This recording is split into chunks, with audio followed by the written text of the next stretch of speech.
Hey, it's your friend Choice CJ here, and here's my team builder for week 5 of the UBL. We are going up against Silver Beanie and his Crystal Palossands.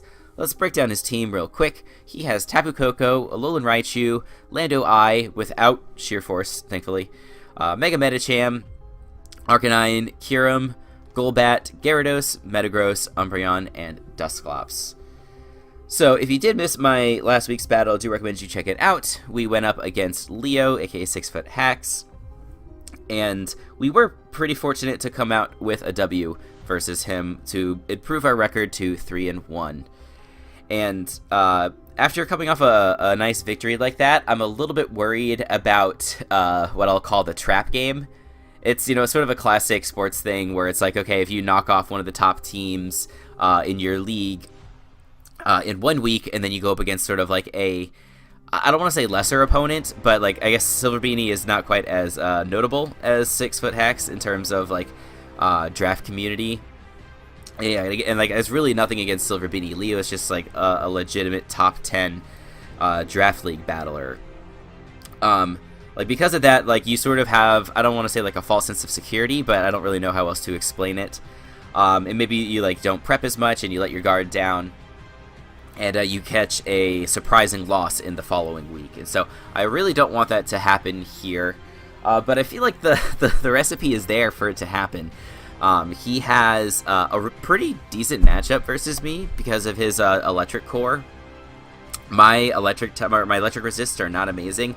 Like my ground types are not really that well equipped to deal with either Tapu Koko or Raichu. They both get Grass Knot, so they can easily deal it with Quagsire.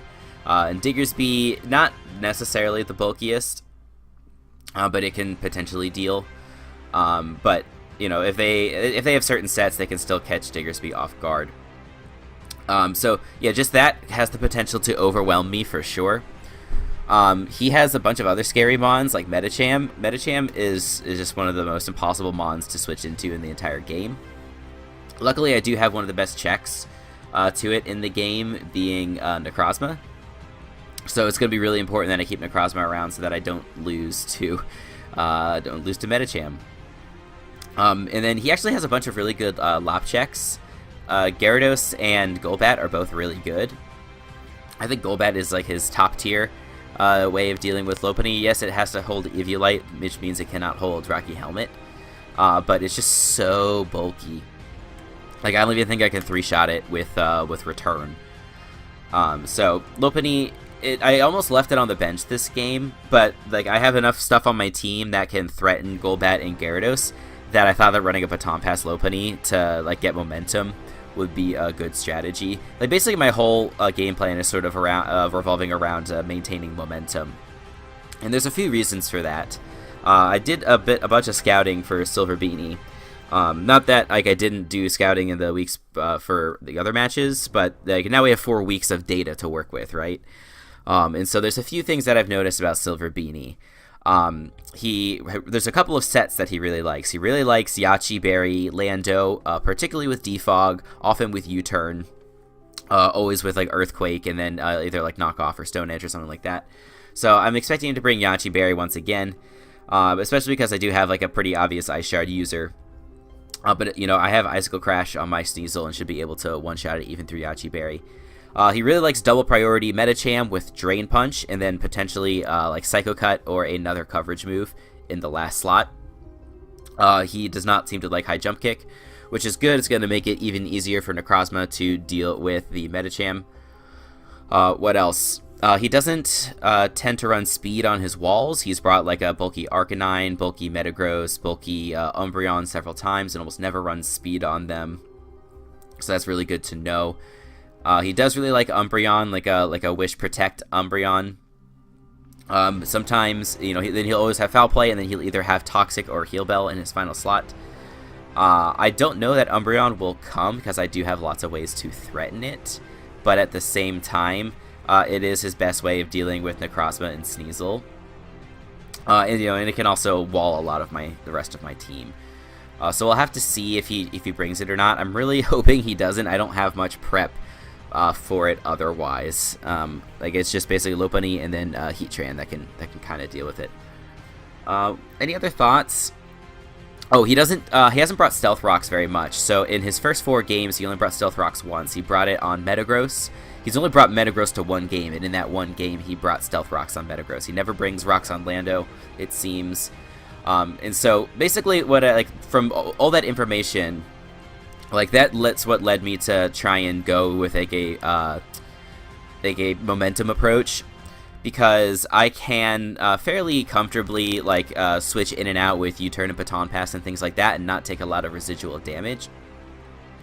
And then if I'm forcing a lot of switches on his part, having my own rocks up on his field is going to be really nice. Especially because, like I said, his best lop checks are Golbat and Gyarados. Both of those take 25% from Stealth Rocks, so that's really nice. And then just getting chip on the remainder of his team is really good. Getting 25% on Arcanine is going to be really clutch. The 12% on Landorus is really nice. And taking 25% on Kyurem every time it comes in on rocks is also really nice. So I might lead Necrozma, depending upon exactly what his squad is, if I feel like prioritizing rocks is really worth it. If he doesn't bring Arcanine or Kyurem, I probably won't prioritize them, but I have plenty of opportunities to get up rocks, because I come in really freely on Medicham.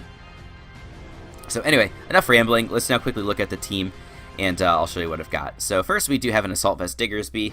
This is, I guess I would say, my primary electric check. But more likely, I'm not going to switch it in hard on the electric types. I have to bring it in after the fact, and then threaten them out.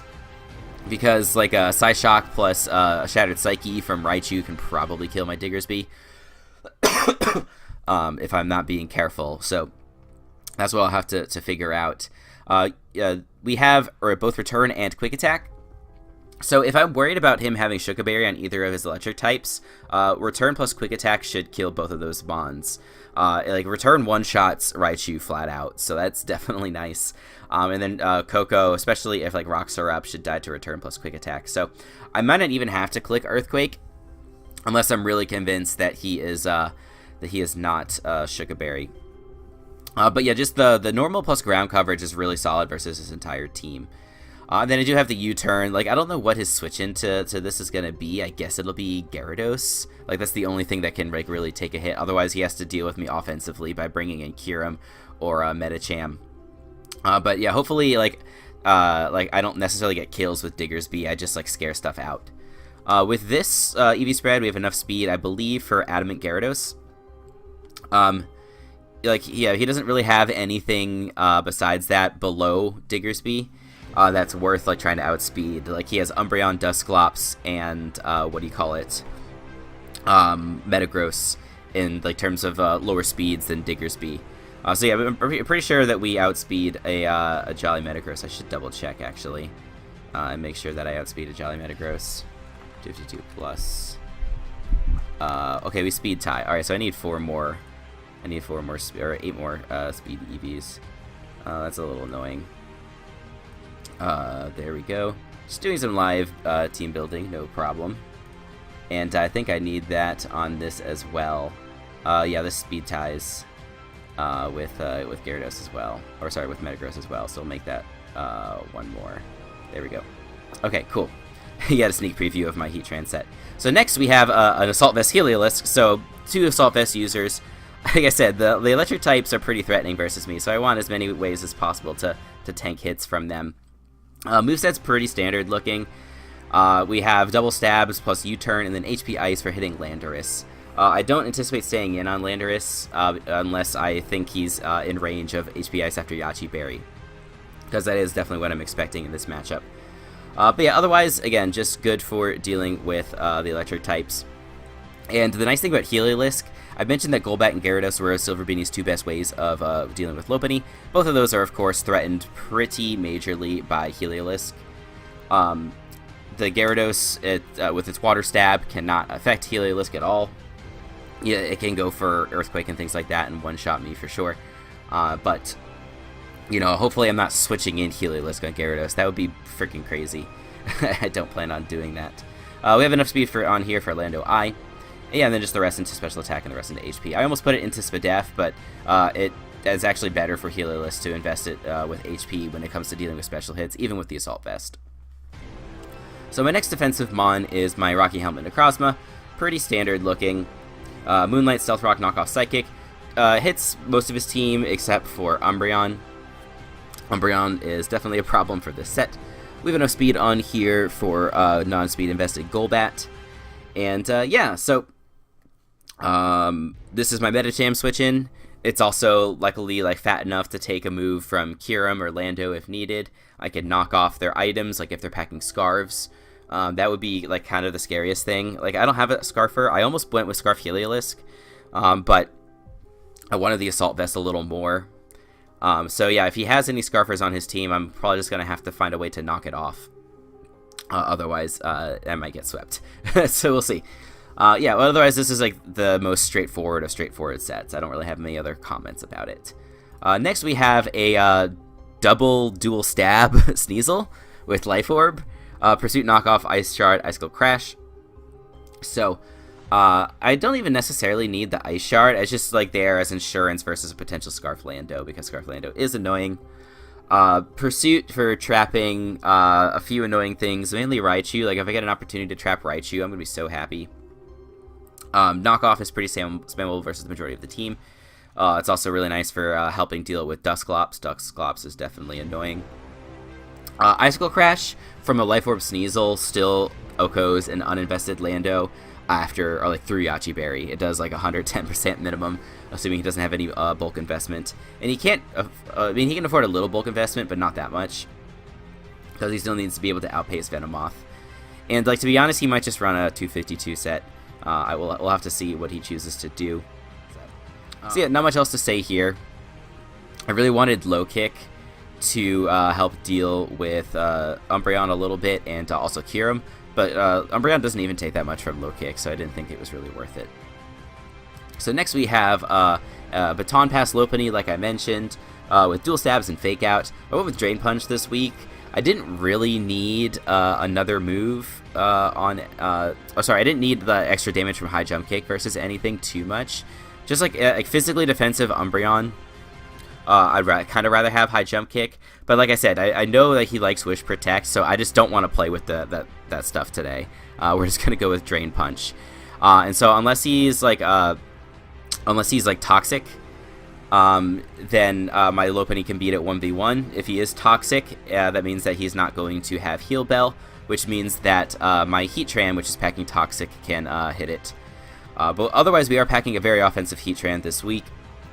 252 special attack, enough speed on here for Adamant Gyarados and also for Metagross, Jolly Metagross now. Flash Cannon, Earth Power, Hidden Power, Electric basically hits everything. I wish I had the Fire Blast to hit something like Umbreon a little bit harder. But like I said, Toxic I felt like was more important, and it's just generally helpful versus some of his other Mons. But yeah, like his only like switch-ins to this really are Arcanine and Gyarados. And I'm not expecting either of them to really have any Spadef investment, just Fizdef investment if they're defensive at all. And then Earth Power plus like Earth Power kills Arcanine after Rocks. Hidden Power Electric kills Gyarados after Rocks. We do have Sugar Berry on here in case he has Earth Power Kyurem. That will allow us to blow that thing back with Flash Cannon. We do 75% minimum to a uninvested Kyurem. So we should be able to take that hit and then go for the Flash Cannon. This Mon just applies a ton of offensive pressure, and so I'm hoping that I can just get good opportunities to bring it in with my Momentum Mons and just basically collect kills. Like, it will have to be a little careful just because like it does allow Medicham to come in. Like, so if my Necrozma is getting like too weak, then I can't just bring in Heatran willy-nilly, because he can always revenge it with Medicham. Other than that, though, I think Heatran is a really, really good breaker in this matchup. So yeah, it's a little bit of a tricky matchup. I don't think I have like a win condition, so to speak. I'm just trying to survive his electric types, and I know it's never really that good when you don't have like a great game plan. But like, if I can deal with his Lopunny checks, I think Lopunny can clean up the game pretty well. That'll be the game plan, and then just whittling his team down with hazards and stuff like that. So keep your fingers crossed. Like I said, I'm nervous about this game just because I don't want to like get too comfortable and then lose a game that in theory I can win just because I played like a big match last week. So battle will be going up tomorrow. Hope you guys are looking forward to it. Make sure you go down in the description and check out Silver Beanie and check out all the other coaches in the UBL. And while you're down there, make sure you drop a like and leave a sub so you can stay up to date on all of my latest and greatest gaming and Pokemon content. So until the next time, I'll see you guys later.